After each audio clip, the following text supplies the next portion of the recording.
Peter Credlin, those early numbers in line with what we'd seen in the published polls and from what you're hearing early?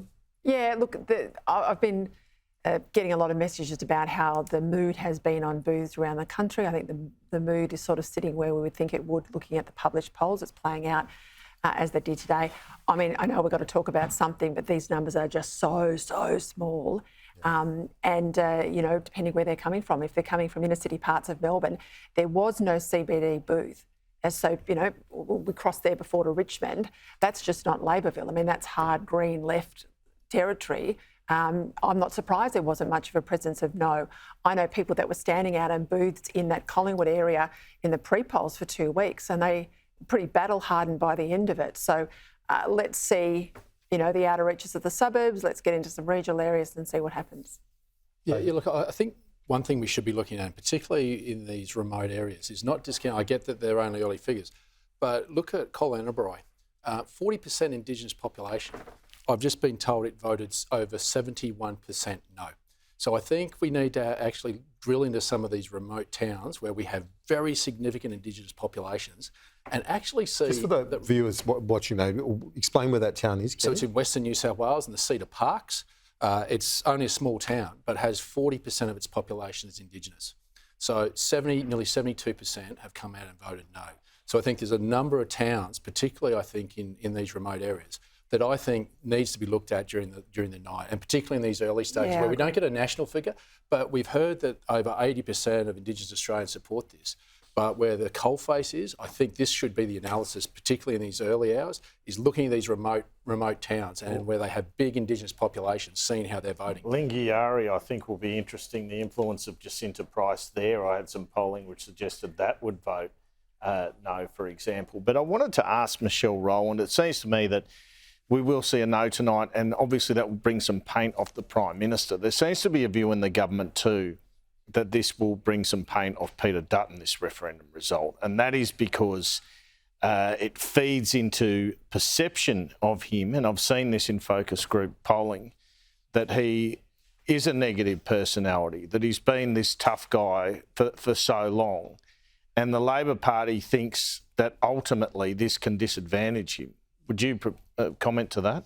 Oh, possibly, but I think there's probably 3 points I would make. The first is that the fundamentals of this government, irrespective of the referendum result, are strong.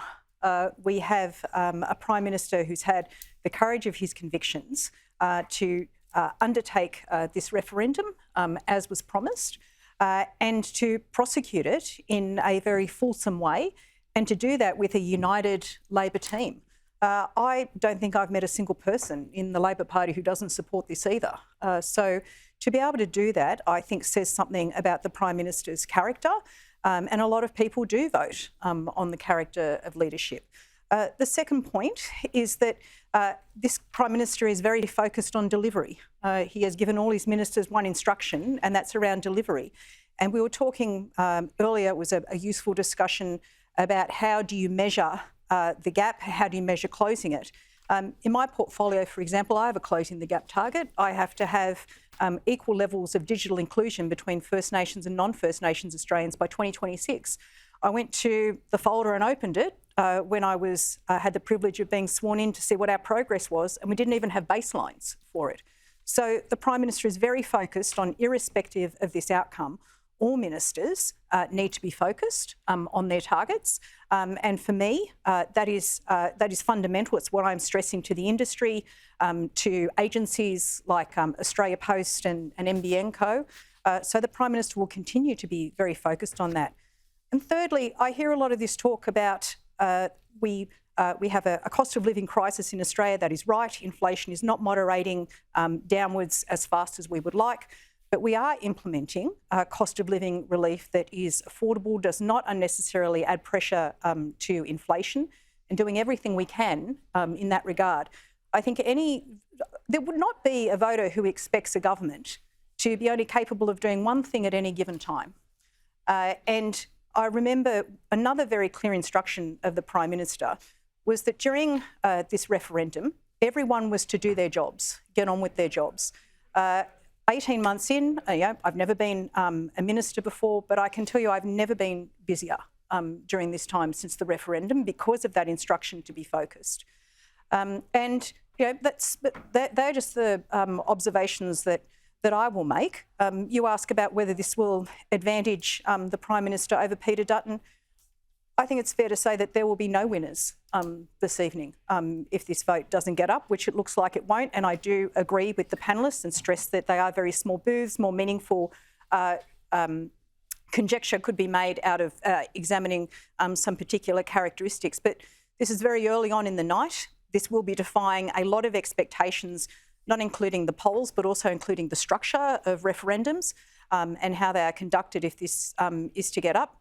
But I think Sean earlier made some very eloquent points, and the one I would take in particular is that this has put a new emphasis on government to respond.